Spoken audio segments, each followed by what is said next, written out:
Cette nuit-là fut la plus folle et la plus excitante de toute ma vie. C'était un mardi calme quand tout s'est passé. Ce genre de soirée où la tranquillité semble s'installer, vous offrant un sentiment de sécurité. J'étais plus épuisée que d'habitude à cause du travail, et je m'apprêtais à m'endormir avec soulagement. Une fois ma tête posée sur l'oreiller, je n'avais plus rien à redouter, ou du moins, c'est ce que je croyais. Cela faisait maintenant 8 ans que j'étais une maman solo. Depuis mon divorce avec mon ex-mari, Julien, notre relation n'avait pas été toxique, mais nous nous étions simplement perdus de vue. Élever mon fils, Thomas, seul, avait été la plus belle joie comme la plus grande épreuve de ma vie. Il était tout pour moi, brillant, drôle et toujours attentionné. Mais être à la fois mère et père me demandait parfois tellement d'énergie. Ce soir-là, la fatigue m'avait rattrapé bien plus tôt que d'habitude. Je me sentais épuisée, et je n'avais pas la force de me changer avant de m'effondrer dans mon lit. La maison était calme. Thomas s'était couché quelques heures plus tôt après une soirée de jeux vidéo et de devoirs, et j'avais enfin un moment de solitude. Ma chambre était plongée dans l'obscurité, à l'exception de la lumière douce de la lune filtrant à travers les rideaux. Je m'enveloppais dans la couverture, appréciant la chaleur et le confort de mon lit. Je n'avais même pas l'énergie de me changer en pyjama avant de m'effondrer dans mon lit. La maison était calme. Lucas s'était couché quelques heures plus tôt après une soirée de jeux vidéo et de devoirs, et je me sentais soulagée d'avoir un moment de solitude. Ma chambre était plongée dans l'obscurité, à l'exception de la faible lueur de la lumière de la lune qui se faufilait à travers les rideaux fins. J'ai tiré la couverture jusqu'au menton, m'enfonçant dans la chaleur et le confort de mon lit. Alors que je m'allongeais, la douce lumière de la lune projetait des ombres pâles sur les murs. Mon corps se repliant sous les couvertures, je réfléchissais à la vie. Ces derniers temps, tout était calme, ce qui était un soulagement après tout ce qui s'était passé l'année dernière. Lucas et moi avions traversé beaucoup de choses après le départ de son père. Nous n'étions que tous les deux à essayer de gérer la vie à notre manière. Même si Lucas avait presque 20 ans maintenant, nous partagions toujours un lien très fort. Il était attentionné et mature, bien plus que la plupart des jeunes de son âge. Pourtant, parfois, je sentais qu'il portait encore en lui des questions sans réponse, des pensées qu'il n'exprimait pas toujours. Il avait un cœur énorme et faisait tout pour me rendre la vie plus facile. Mais parfois, dans ses silences, je percevais une lourdeur, une sorte de douleur qu'il ne me montrait pas. Il avait beau être devenu un jeune homme, il restait mon fils, celui que j'avais élevé seul. Nous avions partagé tant de moments difficiles, et pourtant, malgré toutes les épreuves, il était mon tout. Mes pensées furent soudainement interrompues par un bruit léger. Un coup à la porte, à peine audible, qui me fit relever la tête, brisant le calme de la chambre. Je fronçai les sourcils, essayant de comprendre. Le coup se répéta, plus insistant cette fois. J'entendis une voix familière, faible, presque timide. « Maman !» C'était Lucas. Je n'avais pas à demander ce qui n'allait pas, je le savais. Il avait souvent des difficultés à s'endormir ces derniers temps. Après tout ce qui s'était passé, il ne m'avait jamais complètement partagé ses peurs. La séparation avec son père avait laissé des traces, mais il ne voulait pas m'inquiéter. Et moi, parfois, j'avais l'impression de ne pas réussir à le comprendre aussi bien que je le souhaiterais. Je me redressai, encore engourdie par le sommeil, et appuyai ma main contre la couverture avant de murmurer « Entre, Lucas !» Il ouvrit doucement la porte et s'approcha de mon lit. La lumière de la lune éclairait légèrement son visage, et je vis son regard, inquiet et un peu perdu. « Je n'arrive pas à dormir », dit-il en évitant mon regard.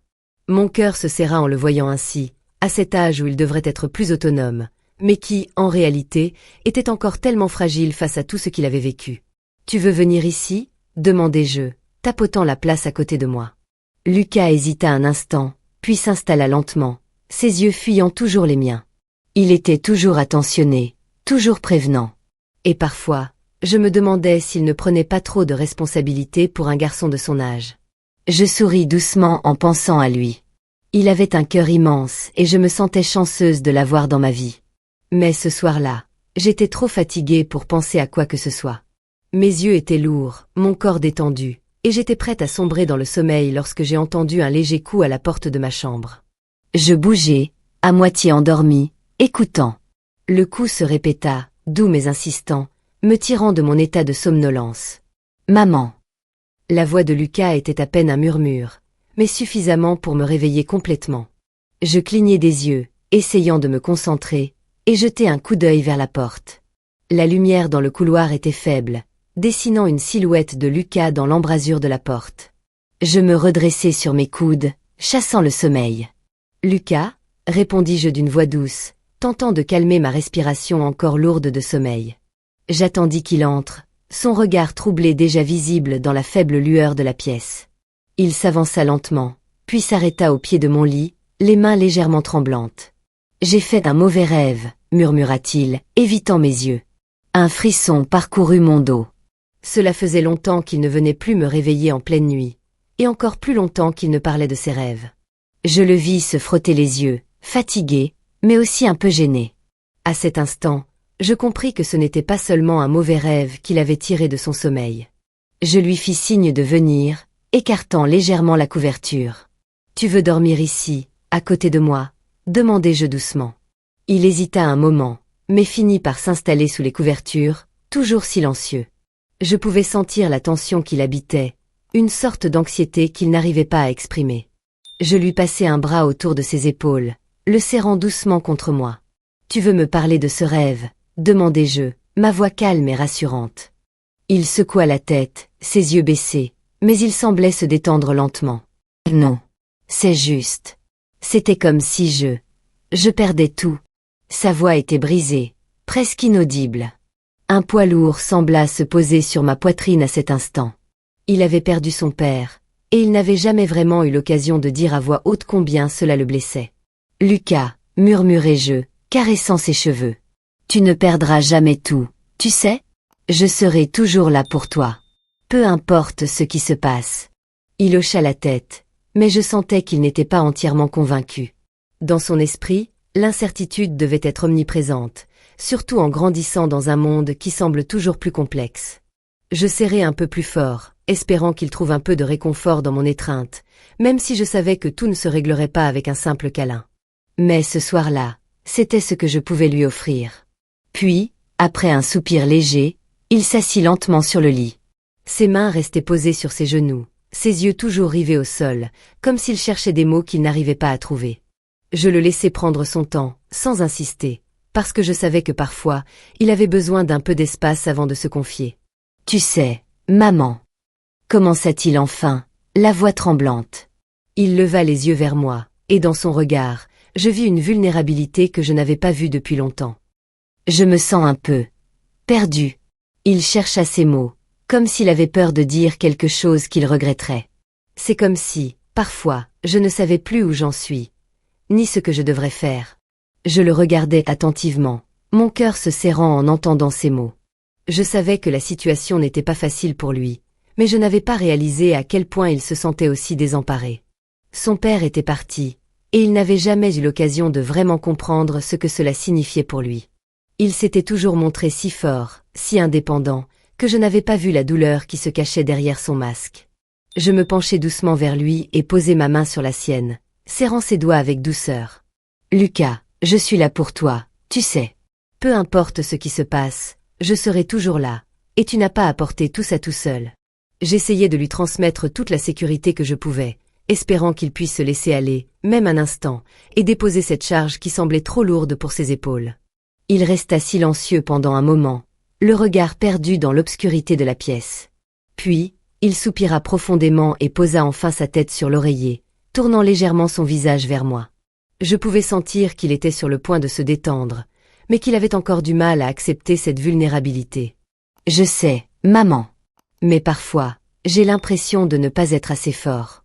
Comme si je n'arrivais pas à gérer tout ça. » Sa voix se brisa à la fin de sa phrase, et je vis une larme glisser le long de sa joue. Un frisson me traversa. Mon cœur se brisait en silence, mais je restai calme, le serrant doucement contre moi, sans dire un mot. « Tu n'as pas à être toujours fort, Lucas, » répondis-je doucement. « C'est normal de se sentir perdu parfois. »« C'est humain. » Il resta là, dans le silence, mais je sentis une sorte de paix s'installer entre nous, une compréhension silencieuse. Il n'était pas seul, et jamais il ne le serait. Cette nuit-là, je savais que même si les paroles ne suffisaient pas à effacer toute la douleur, elles étaient un début, un petit pas vers une guérison qui prendrait du temps. Mais ce petit pas, nous allions le faire ensemble.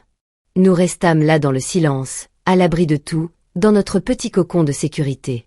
Le monde extérieur semblait loin, presque irréel, comme s'il n'existait plus. À cet instant, tout ce qui comptait était Lucas, et moi. Je pouvais entendre sa respiration lente et régulière, un rythme rassurant qui m'apportait une certaine sérénité. Nous étions tous les deux là, dans cette petite bulle de calme, unis par un lien qui allait bien au-delà des mots. Je me demandais si cette nuit-là marquait un tournant, une sorte de passage entre l'enfance et l'adolescence pour Lucas. Après tout, il n'était plus ce petit garçon qui se cachait sous mes bras quand il avait peur. Mais cette peur, bien que différente, semblait toujours là, enfouie sous la surface. Peut-être n'avait-il pas encore trouvé la manière de l'affronter seul. Ou peut-être que, même à presque 20 ans, il avait encore besoin de me sentir là, près de lui, pour avoir le courage de se confronter à ses démons. Lucas ferma les yeux, et je pouvais voir la tension dans ses traits, comme s'il était sur le point de s'endormir, mais quelque chose le retenait. Je ne voulais pas le presser, alors je restai calme, le regardant dans l'obscurité. À un moment, il murmura dans la pénombre. « Je me sens perdu, maman. » Comme si je n'avais plus de repères. Ces mots tombèrent lourdement dans la pièce, plus forts que tout ce que nous avions pu échanger jusqu'à présent. La fragilité de ces paroles fit écho dans mon cœur. Un mélange d'inquiétude et de tristesse s'empara de moi. Il grandissait si vite, mais certains combats, comme celui de l'adolescence, étaient plus longs et plus complexes que d'autres. Je glissai une main sur son épaule, lui offrant un soutien silencieux, mais profond. « Tu n'es pas seul, Lucas. Peu importe ce que tu ressens, je serai toujours là. Et même si tu n'as pas toutes les réponses, sache que tu n'as pas à tout comprendre tout de suite. » Il resta silencieux un moment, son souffle plus régulier. La pièce semblait s'être adoucie autour de nous, comme si, par un miracle silencieux, tout était allé dans l'ordre, si ce n'était que pour cette nuit. Je me permis de fermer les yeux, un léger sourire aux lèvres. Parfois, être simplement là pour quelqu'un était tout ce dont ils avaient besoin pour se sentir plus forts. Finalement, Lucas se détendit complètement, son corps trouvant la paix du sommeil. Je restai éveillé, écoutant son souffle apaisé, mes pensées tourbillonnant. Je savais que la route devant nous serait semée d'embûches, mais ce moment de connexion, aussi simple soit-il, était un pas en avant. Et ce soir-là, c'était suffisant. Je pris un moment avant de répondre. La question de Lucas m'avait frappé, plus que je ne l'aurais cru.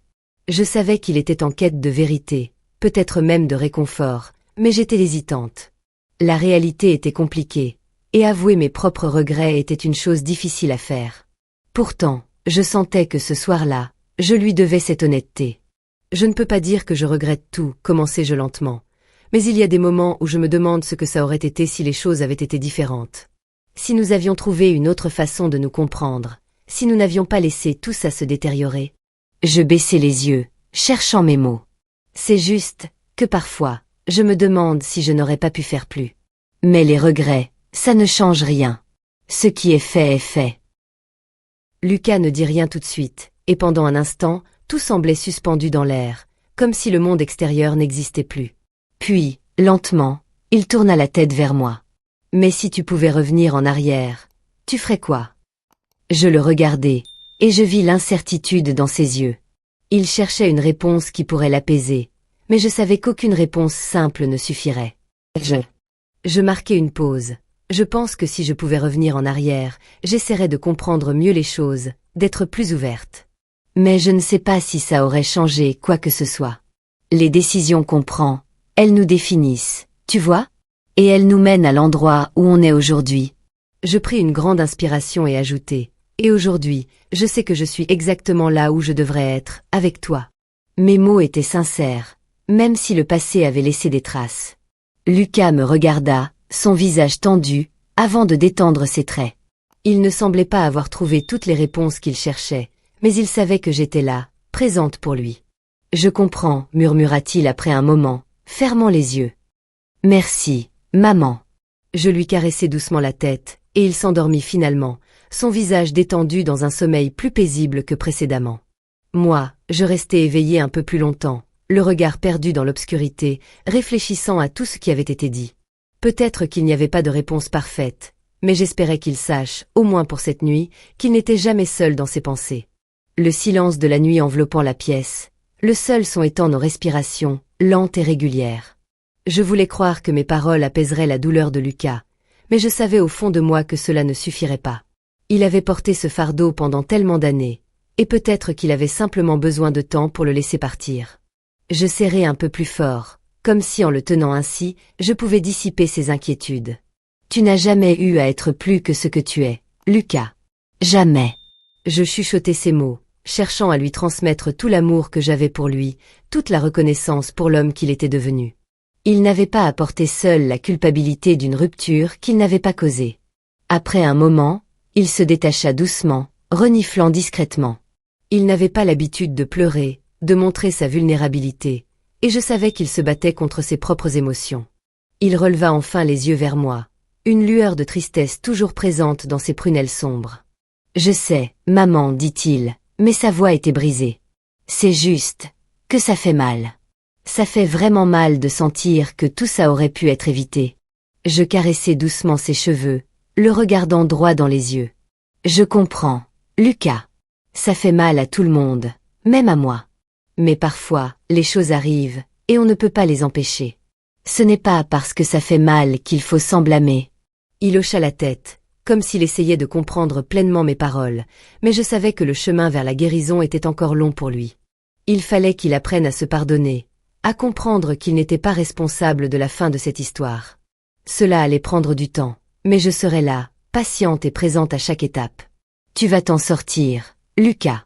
Ensemble, on va avancer. Ce qui est important, c'est que tu sois là, avec moi. C'est tout ce qui compte. Lucas ferma les yeux, semblant trouver un peu de réconfort dans mes mots, même si le chemin vers la paix intérieure ne serait pas facile. « Merci, maman, murmura-t-il d'une voix rauque, avant de se replier sous les couvertures, enfin apaisé par l'étreinte chaleureuse de la nuit. Je restai éveillé encore un moment, pensant à tout ce qu'il venait de dire. Peu importe ce qui se passerait à l'avenir, une chose était sûre. Tant que nous serions ensemble, nous pourrions surmonter toutes les tempêtes.